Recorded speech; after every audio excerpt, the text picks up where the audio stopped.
This time we are talking about ego. And I selected this shirt for a very good reason. It's because it's a little wacky and the ego can get really wacky. So I think it's a good representation of the topic. I'd like to do a little overview on the ego first because not everybody understands it for what it really is. The ego has the purpose to protect you. It's kind of like a sixth sense or an ESP warning system against danger. It's a part of your natural instinct. But if you allow yourself to use it to put others down and to raise yourself up against them, that's the misuse of what it was intended to be.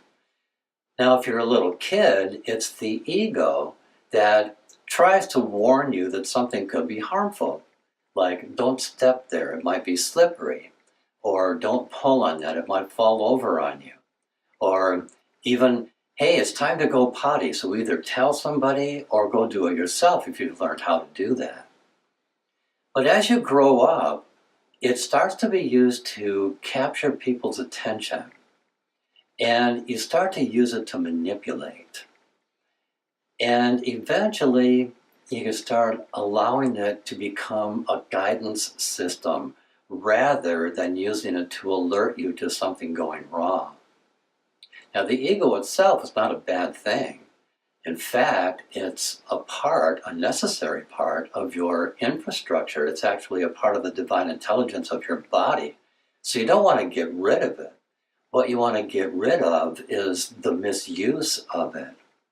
You want to get rid of being egotistical, which means don't use it to validate something you've done wrong or to cover up something you're trying to hide.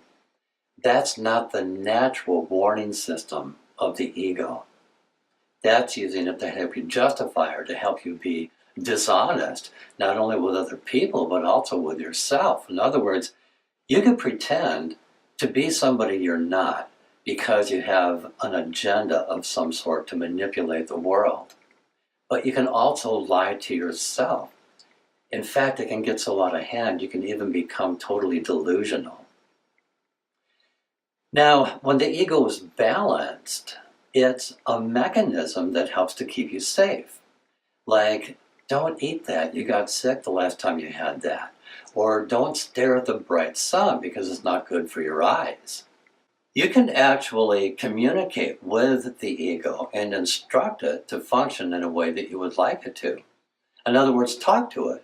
You can say something like, "You've been trying to help me in ways that really aren't helping. So I would like you to keep me aware if there is a ladder that might fall on me, or if a stalker is trying to get me. But just basically let me know if there's any physical or emotional or mental or even spiritual danger that might affect my well-being. But I don't need you to try to interpret any inspiration that my guides might be sending me, or to try to help me find a seat in the theater, because that's the job of the higher self." The ego, the higher self, the intelligence of your body, these are all parts of you that are designed to work together. But in the case of the ego, you have to be responsible enough to keep it in its place so that it'll do what it's supposed to do. Otherwise, it doesn't know any better. Without your awareness of what it's doing, it's going to try to exaggerate you and minimize others, which ultimately sets you up to lose because it creates a false reality. And the bottom line is, you're responsible for what it does. So here's something you can do. You can instruct the ego, for instance, to contact a guardian angel. And the two work together to protect you. In other words, the ego sends out the warning, and the angel synchronizes the event. But the ego has to stay in its own place because it doesn't know how to do the higher level stuff. You could also ask the ego to contact your higher self with a basic warning. In the next section, I'll talk about doing it the other way around, where you ask the higher self to feed you inspiration if the ego tries to take over. But the point is, everything is designed to work together, and the ego is supposed to deal with the basics, not the higher level stuff.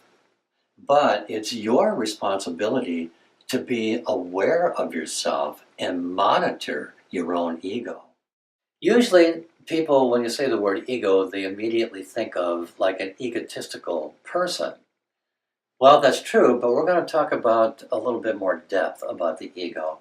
Now, one of the really simple philosophies says that the ego is a part of the mind. And that would be true. That's one way of looking at it, a little bit simplistic. Another philosophy looks at it like this. They say that there's the conscious mind, and that there is a subconscious mind, and a superconscious mind.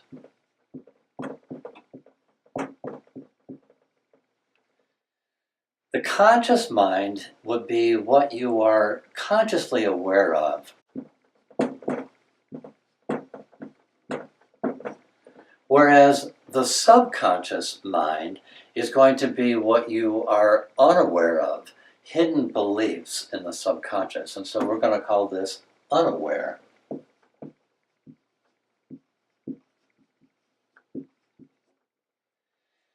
The superconscious you could also refer to as the higher self. Now, in this model, they say that the ego is in between the subconscious and the conscious.